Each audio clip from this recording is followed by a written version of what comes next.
아멘. 네, 오늘 함께 말씀 나누겠습니다. 함께 나누실 말씀의 제목은 복이 있는 인생, 복이 있는 인생이라는 제목으로 함께 말씀을 나누려고 하는데요.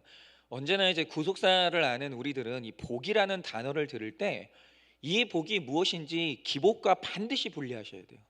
정말 하나님이 우리에게 주고자 하시는 복은 언제나 팔복이기 때문에 복이 있는 인생이 뭐냐라고 할 때 언제나 구속사적으로 접근을 해야 된다라는 거죠. 한 번에 이렇게 어떤 목장의 이제 나눔에서 그한 집사님이 이번 주에 내 한 주는 내 인생 최악의 한 주였다고 그렇게 이제 나눔을 하신 적이 있습니다. 그래서 인도자가 왜 그렇게 힘이 들었냐고 이제 물어보니까 너무너무 이해가 되는 힘든 일이 있었던 거예요. 그게 뭐냐면 이번에 회사에서 그 연봉제로 급여 체계가 바뀌었는데 자신이 이해할 수 없는 정산 체계가 된 거예요.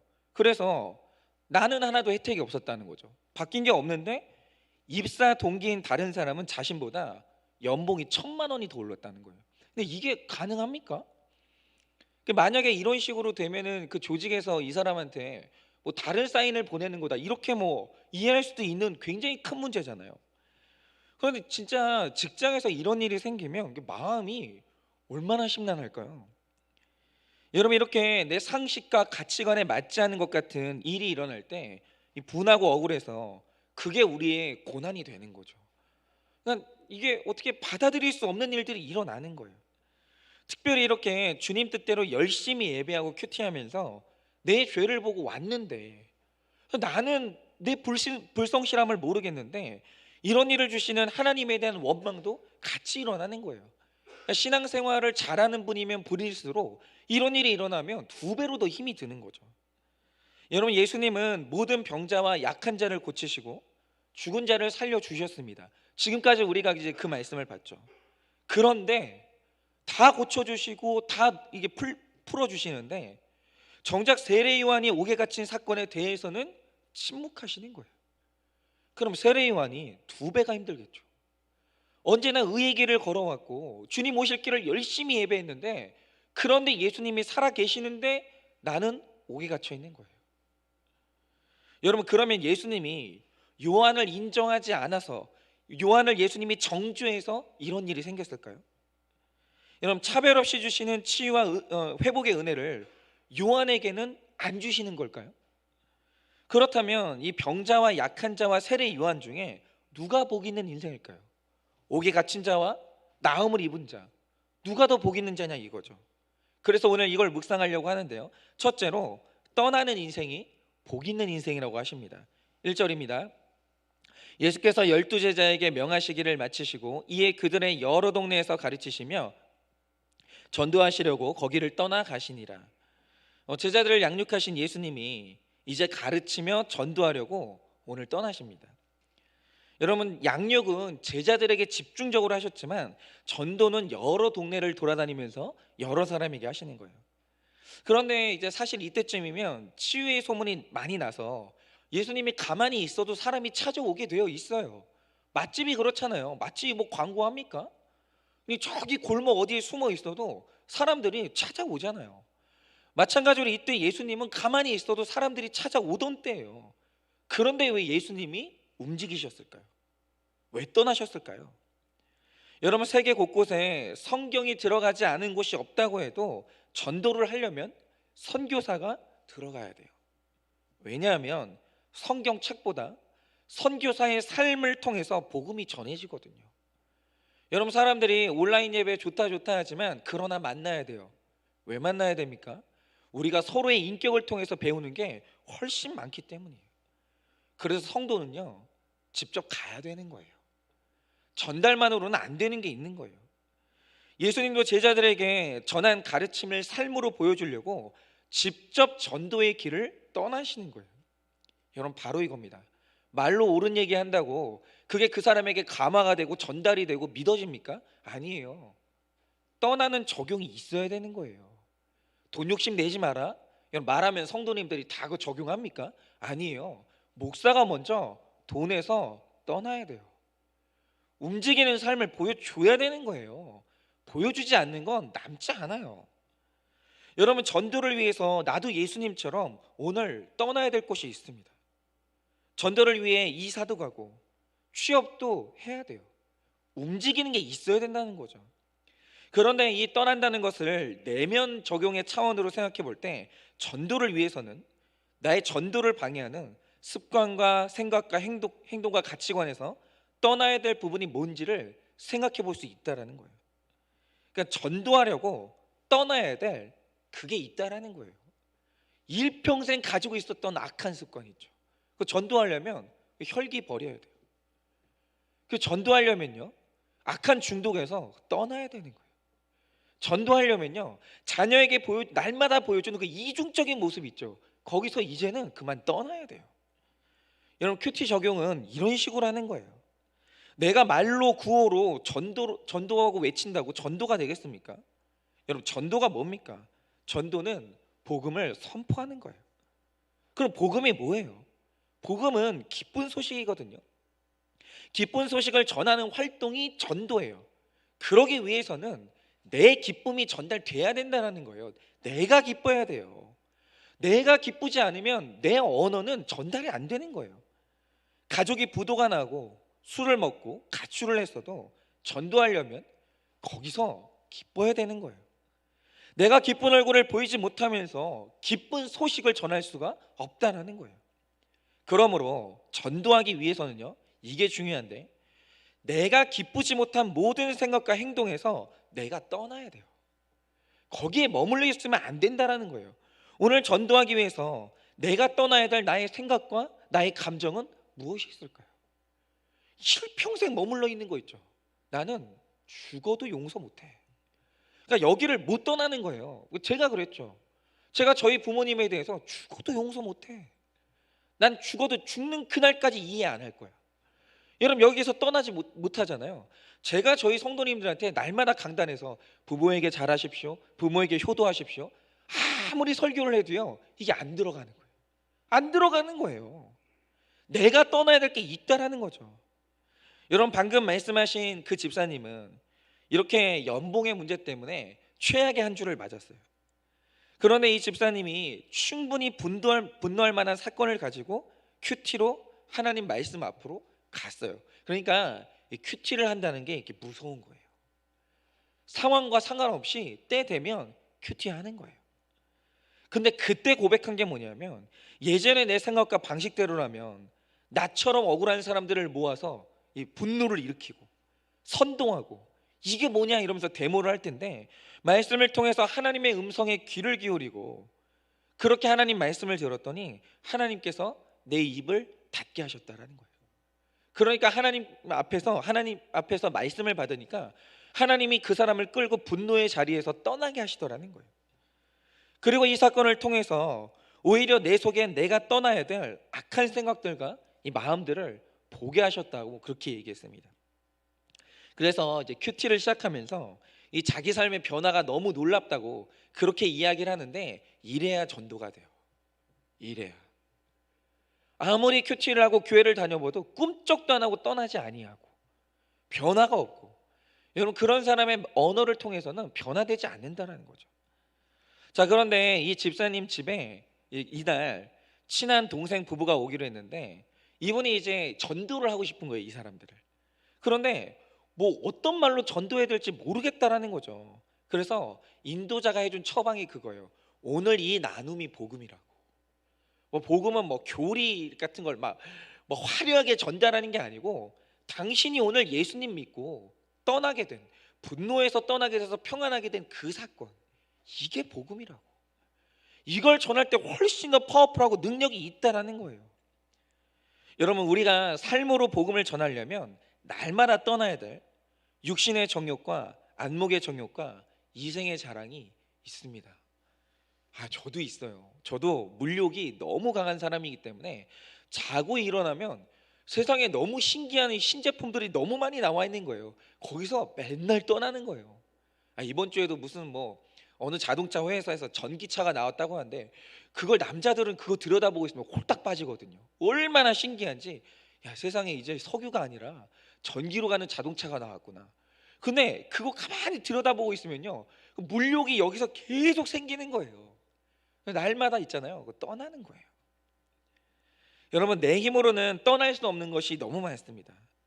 그러나 내가 복음을 위해서 떠나기로 결심만 하면 주님이 오늘 힘을 주시는 거예요. 적용절문 드려봅니다.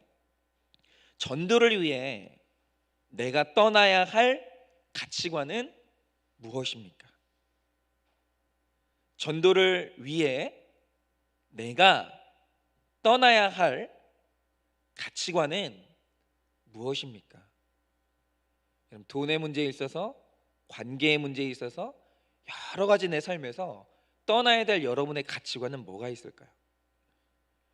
물질주의와 성공주의와 미신의 가치관에서 떠났습니까? 물질주의와 성공주의와 미신의 가치관에서 떠났습니까? 근데 제가 이번 주에 어떤 무당의 회심하신 이 무당 출신 집사님의 간증을 들으니까 기독교인들 중에 점을 보는 분들이 그렇게 많다고 하더라고요. 미신을 못 버리는 거예요. 이건 심각한 문제 같아요. 그리고 결혼과 취업과 진학과 이사 등 인생의 중요한 결정을 할 때 전도를 최우선으로 두고 있습니까? 결혼과 취업과 진학과 이사 등 인생의 중요한 결정을 할 때 전도를 최우선으로 두고 있습니까? 그러니까 오늘 성경이 말하는 복은 집값 오르는 복이 아니고요, 내 인생에 한 영혼이 구원받는 복이에요.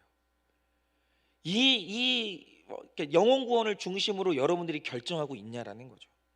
두 번째로, 다른 그리스도는 없다는 것을 아는 것이 그게 복입니다.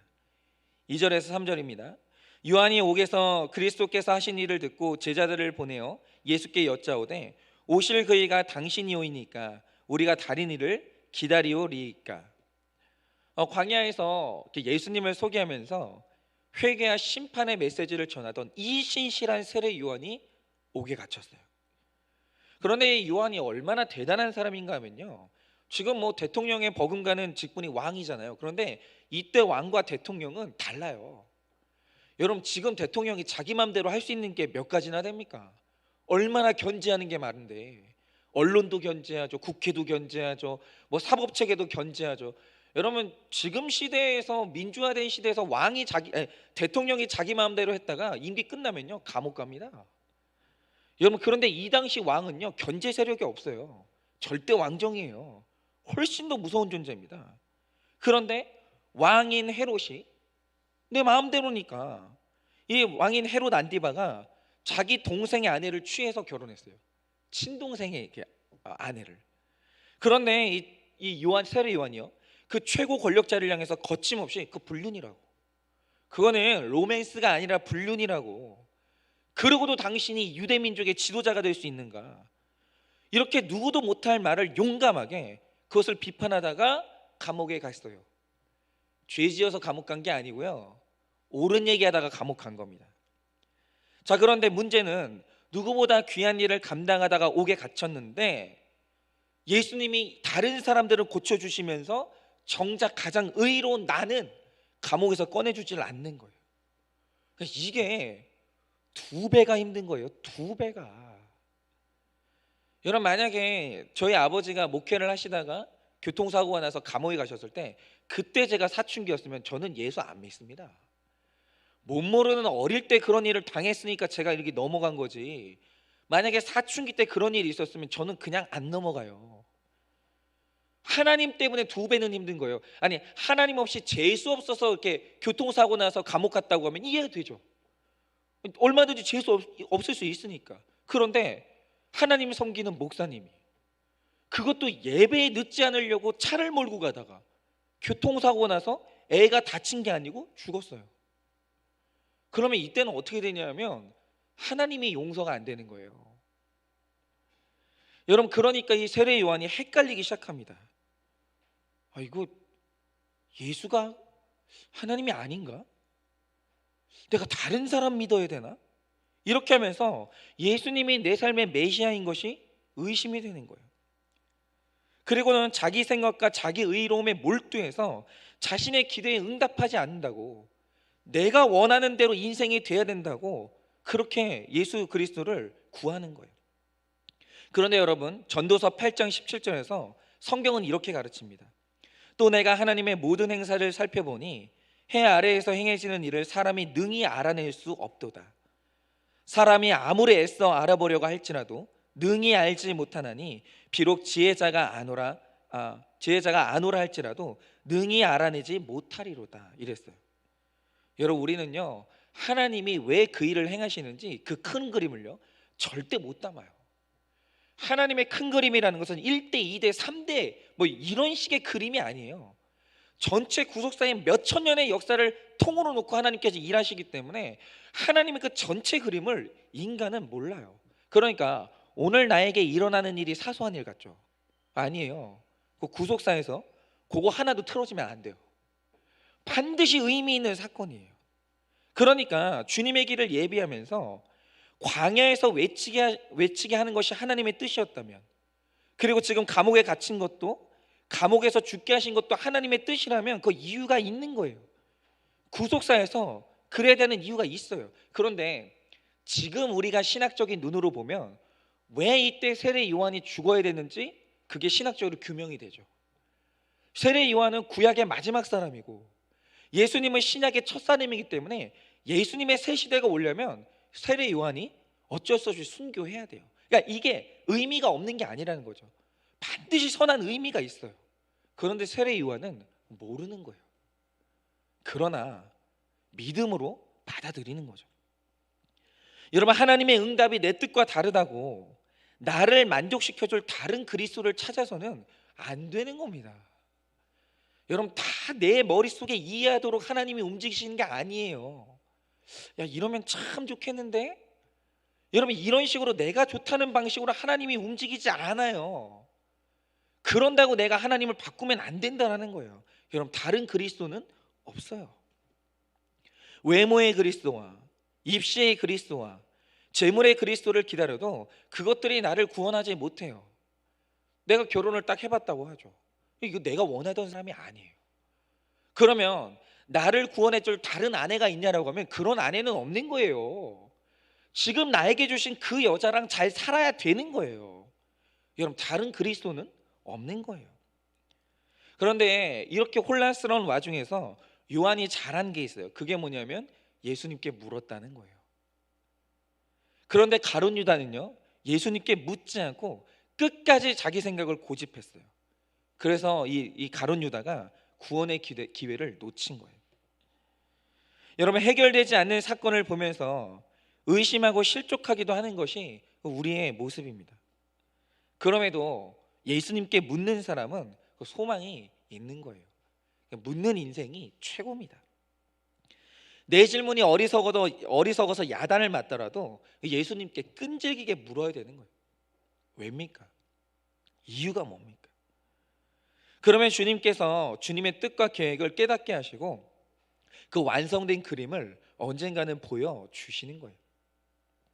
여러분, 우리도 그럴 때가 많이 있죠. 왜 이 일이 일어났는지 당시에는 절대 몰라요. 근데 이게 딱 짜맞춰지는 때가 있어요. 그게 언제냐면 언제나 사람이 지금 현재에서 뒤를 돌아보면 뒤에 있었던 일들이 깨달아져요. 그러니까 이 느헤미야서를 보면 이 재미있는 사실이 뭐냐면 느헤미야서가 당시에 써진 난중일기가 아니라는 거예요. 그날 쓴 게 아니고 이 느헤미야서는 느헤미야가 성벽 재건을 다 마친 후에 그 일을 되돌아보고 쓴 게 느헤미야서거든요. 그래서 느헤미야서를 보면 해석이 있어요. 근데 그 당시에 일어났었던 일들이 어떻게 해석이 됐냐? 이유는 뭐냐면 당대에는 몰라요. 한참 살고 뒤를 돌아보니 그때 그 일이 왜 일어났는지 느헤미야가 깨닫게 되는 거예요. 여러분, 이렇게 사람이 하나님의 뜻을 받고 하나님을 신뢰하면서 가만히 기다리고 있잖아요. 언젠가 하나님의 선하고 큰 그림이 보인다라는 거예요. 그래서 내 뜻과 맞지 않을 때, 하나님이 하시는 일이 내 마음에 맞지 않을 때 그거 기다려야 돼요.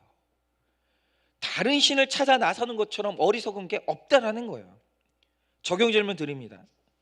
전도와 구제와 봉사로 주님의 일을 했는데 가난에 감옥에 갇혔습니까?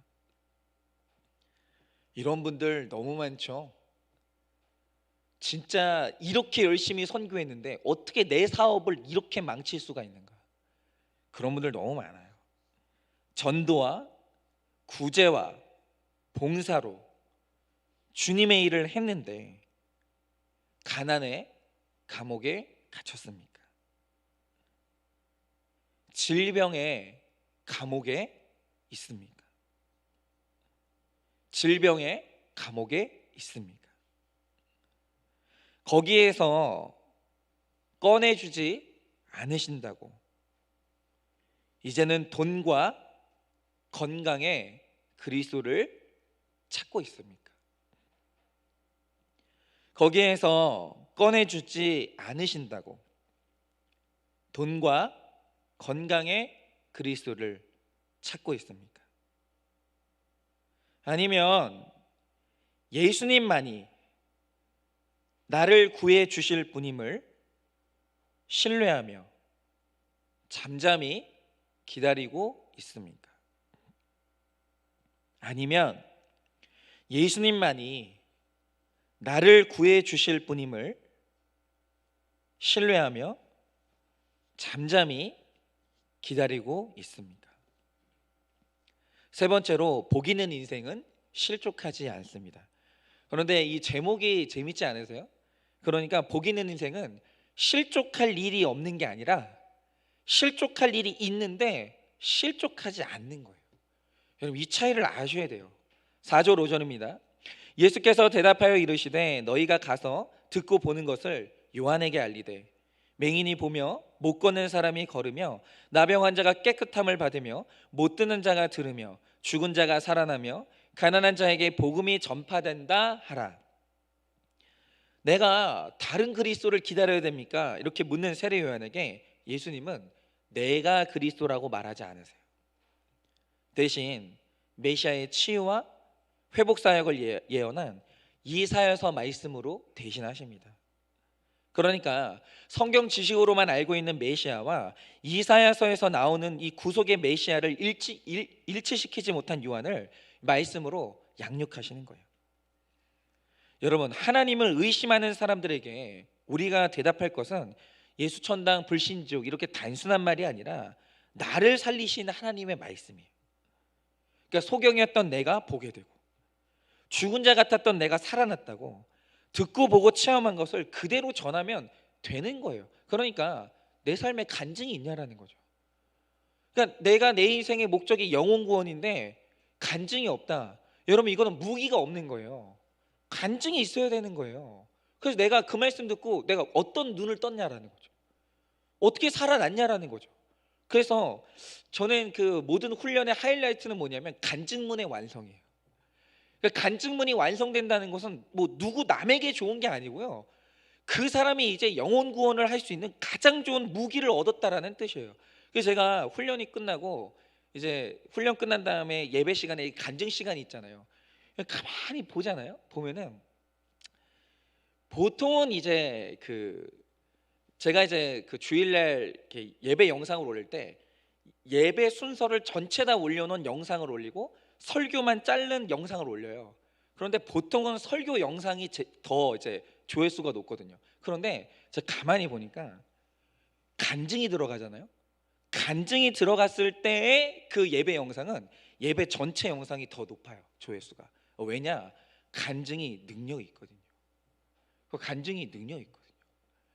여러분 설교 있잖아요. 40분 듣는 것보다 15분, 10분, 5분 그 간증이요. 사람들의 마음을 치는 거예요. 그래서 저는 간증 한번 끝난 다음에 그런 그 연락을 되게 많이 받아요. 그러니까 저희 어머니도 항상 저희 예배 온라인 예배를 꼭 시청을 하시는데 저번에도 그랬어요. 장로님이 훈련 받으시고 이렇게 그 간증을 한번 하신 적이 있었는데 저희 어머니가 연락이 오셔가지고 간증이 그렇게 은혜스럽다고. 여러분 이 간증이 대단한 거예요. 그러니까 이게 있냐라는 거죠. 여러분 하나님을 의심하는 사람들에게 우리가 대답할 것은 교리가 아니에요. 그러니까 내가 살아난 경험이 있냐라는 거죠. 그 간증. 6절입니다. 누구든지 나로 말미암아 실족하지 아니하는 자는 복이 있도다 하시니라. 여러분, 이 간증이 있어야 되는 거예요. 실족할 수밖에 없는데 실족하지 않고 주를 붙들었을 때 살아났던 그 간증이 있냐라는 거죠. 여러분, 예수님을 보면서 요한도요 실족할 수 있었어요. 여러분, 요한이 실족할 뻔했다면 우린 다 그럴 수밖에 없어요. 왜냐하면 심판을 받아 마땅한 헤롯은요 잘 살아요. 잘 살아요. 여러분, 소경과 안진뱅이와 귀머거리는 고쳐주시는 거예요. 언제 봤다고? 아니, 언제 봤다고? 처음 만난 사람들은 다 고쳐줘요. 근데 왜 나는, 내가 제일 충성했는데, 가장 수고한 나는 감옥에서 꺼내주질 않으시는 거예요. 그러니 이 세례 요한이 하나님이 하시는 일을 얼마나 이해하기 힘들었겠어요.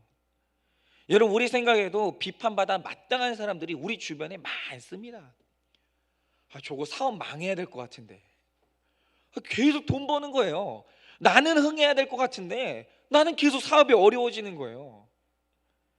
바람 피운 남편들, 뭐 비리 저지르는 상사들 심판하셔야 되는데 잘 살아요.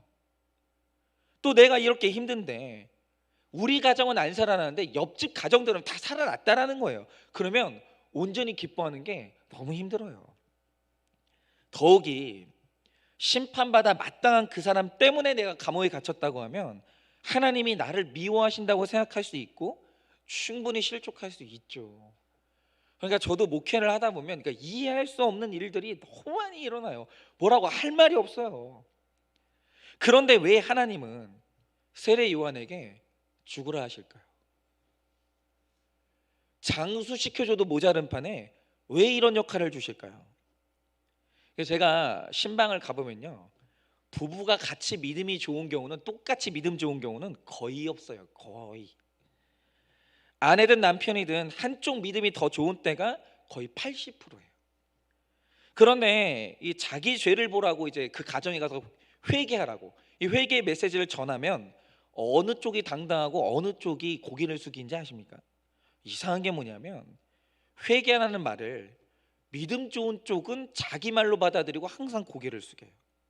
그런데 믿음 없는 쪽은 이 배우자가 들어야 될 말씀이라고 하면서 그렇게 당당한 거예요.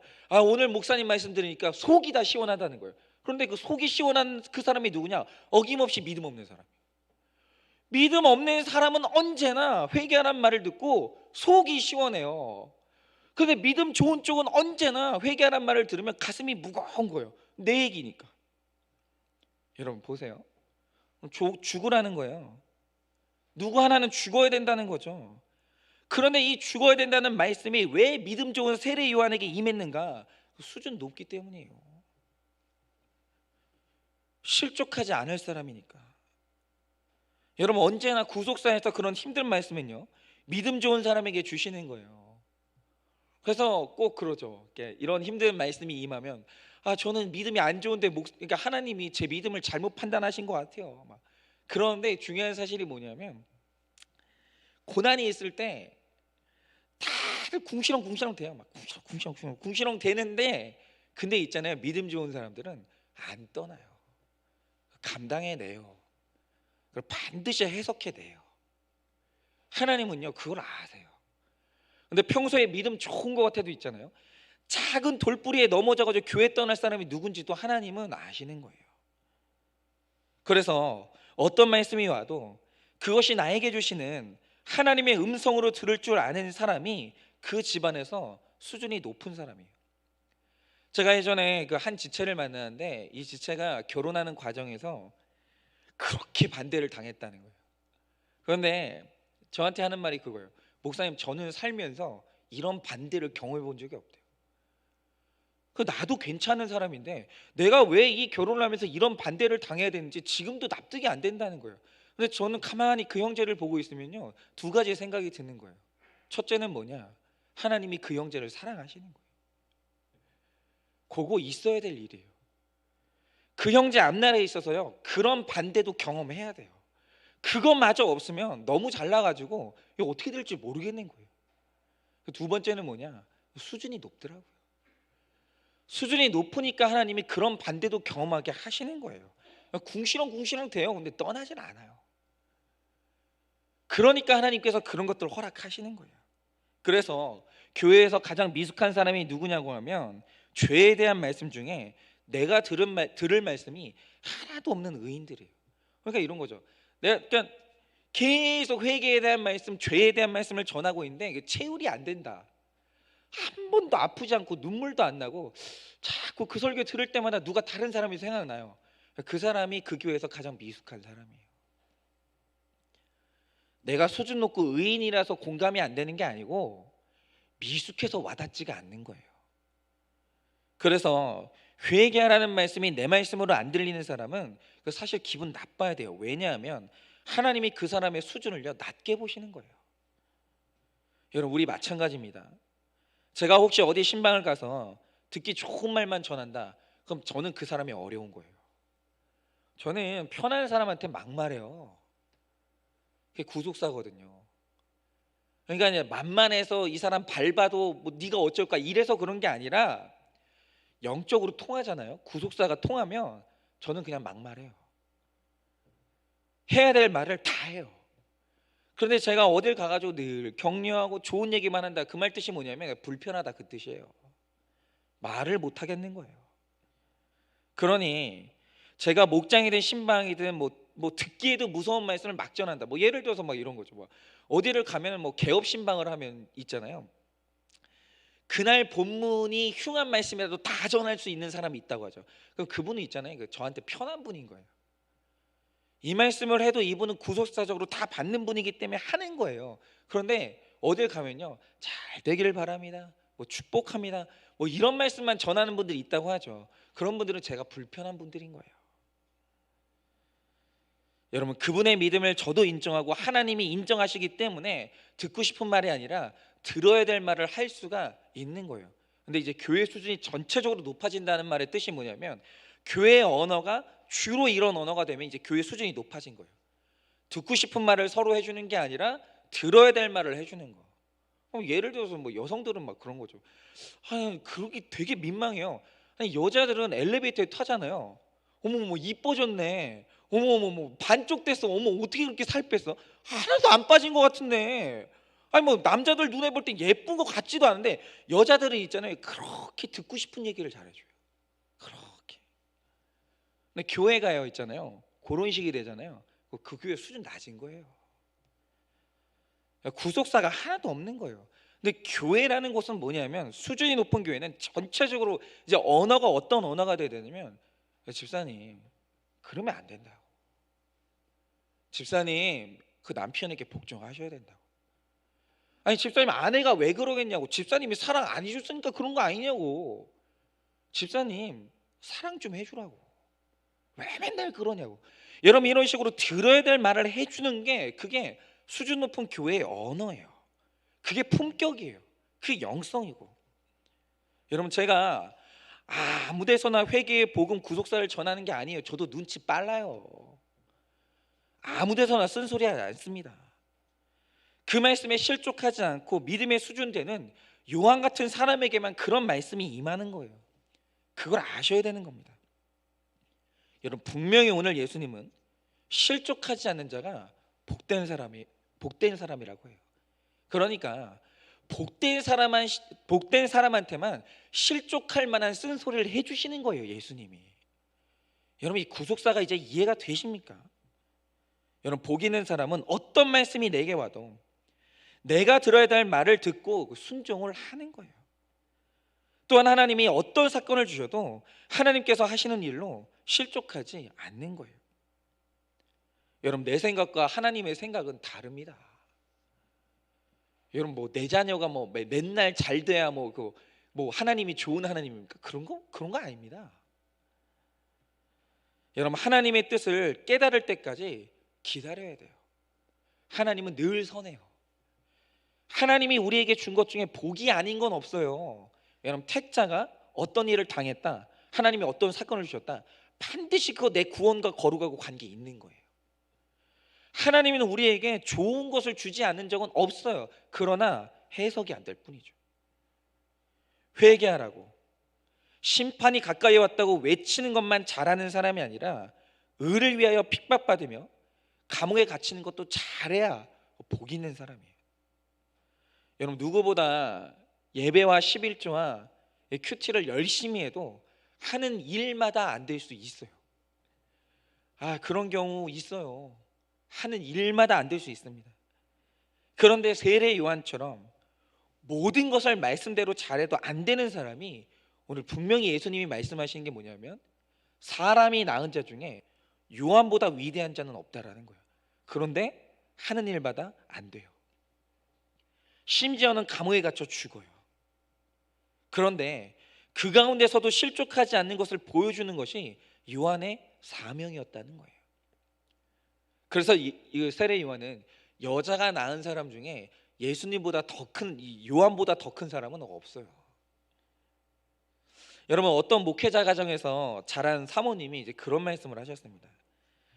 그냥 사실 목회자 가정의 자녀는 뭐 아니면 도운 것 같아요. 그러니까 제 친구들이 거의 다 이제 목회자 자녀들일 거 아니에요. 근데 그 친구들 하면 보면은 이제 뭐 아니면 도예요. 그러니까 부모 때문에 실족하든지 부모 때문에 아예 그냥 구원의 계보에 그냥 박혀버리든지 둘 중에 하나예요.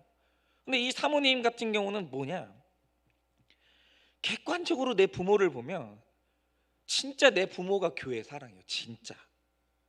그건 진짜인 거예요. 이 사모님은 그랬대요. 너무너무 열심히고 사명을 감당하시고, 그러니까 지금 이제 나이가 드셨는데 지금도 매일 전철역에 나가서 노방전도를 하시는 거예요. 그런데 여러분, 노방전도 할 때 얼마나 거절을 당했겠어요. 이거는 뭐 세일즈맨은 저리 가라죠. 그러니까 이게 영업하시는 분들하고 교회 이제 목사님들은 언제나 거절당하는 게 일인 거예요. 그런데 늘 가시는 거예요. 여러분, 전도를 한 1000번 하면 몇 번 거절당할까요? 한 999번은 거절당하지 않을까요? 그런데 일어나면 또 나가요. 거절당하러. 왜겠어요? 하나님 사랑해서 그런 거예요. 그런데 이렇게 열심히 하시는 이 목사님, 자녀들이 일평생 봤을 때 진실한 사랑을 가지고 있는 이 목사님이 교회 성장이 안 돼요. 그게 모든 목회자 자녀들의 인생 의문이에요. 인생 의문. 내가 볼 때 우리 부모님은 나랑 못 놀아줄 정도로, 그러니까 나랑 추억이 없을 정도로 교회에 올인했어요. 너무너무 집중하고 살았어요. 근데 교회가 성장이 안 돼. 왜지? 이게 거의 모든 목회자 자녀들의 인생 의문이에요. 왜? 여러분, 눈에 보이는 응답만 바라고 주님의 일을 했다면 실족에 실족을 거듭할 만한 인생이 모든 그리스도인들의 인생이에요. 그런데 그 아버지 목사님과 사모님은 실망도 안 하고 실족도 안 하시는 거예요. 한 번도 풍족해 본 적이 없다라는 거예요. 주의 종으로 살면서. 그러니까 사실 이렇게 숨어 있는 존경받을 만한 분들이 많아요. 그러니까 한국 교회가 소망이 있는 이유는 뭐냐면, 이 세상에서는 무명하지만 그 천국에서 유명한 목사님들 많아요. 진짜 많아요.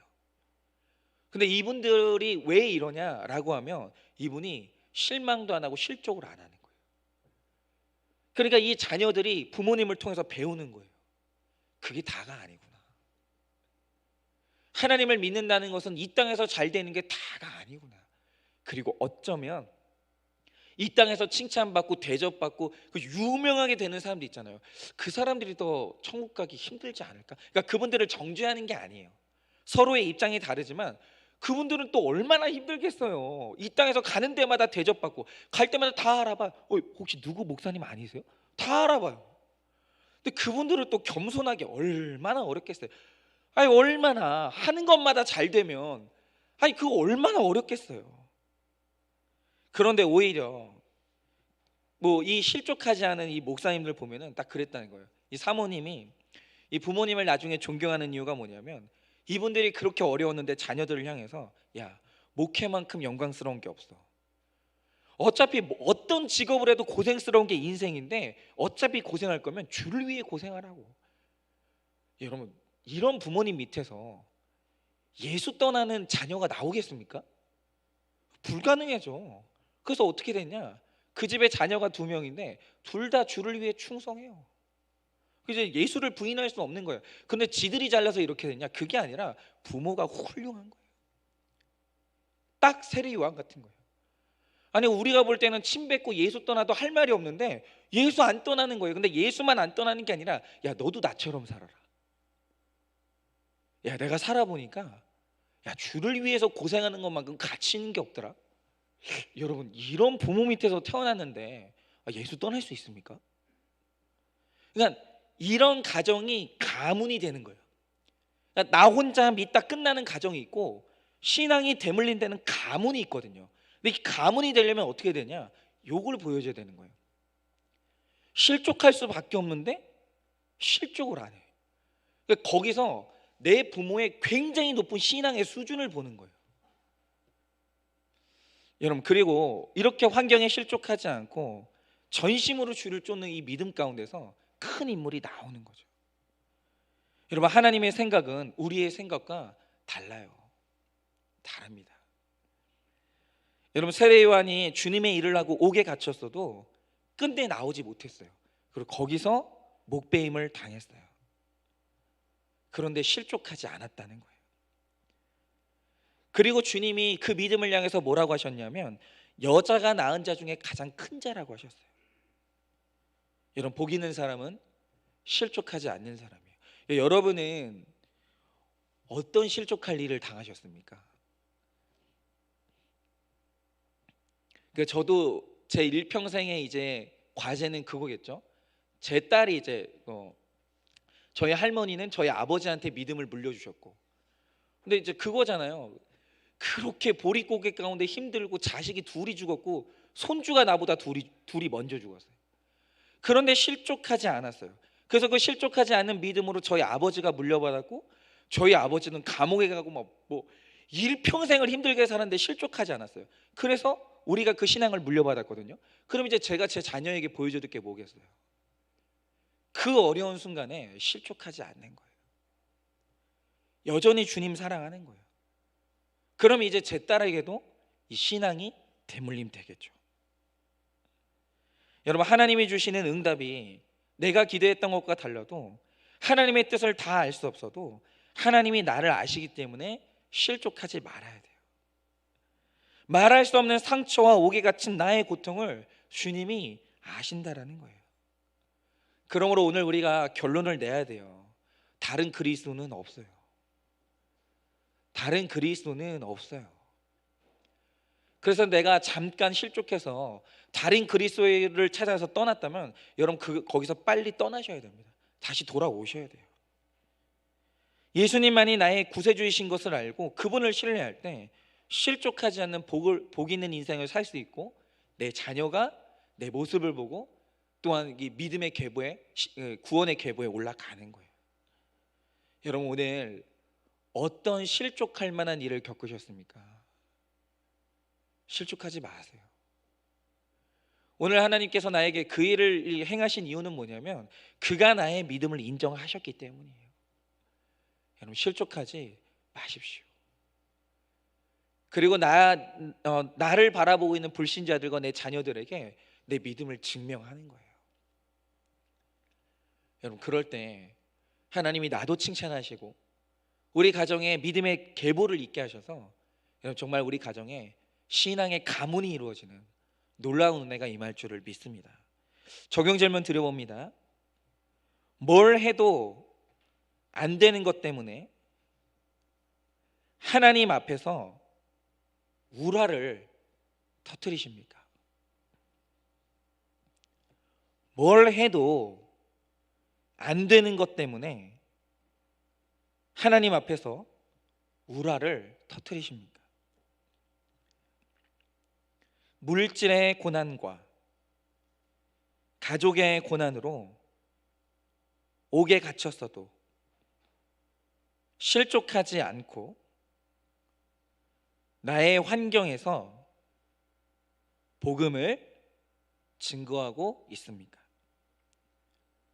물질의 고난과 가족의 고난으로 옥에 갇혔어도 실족하지 않고 나의 환경에서 복음을 증거하고 있으십니까?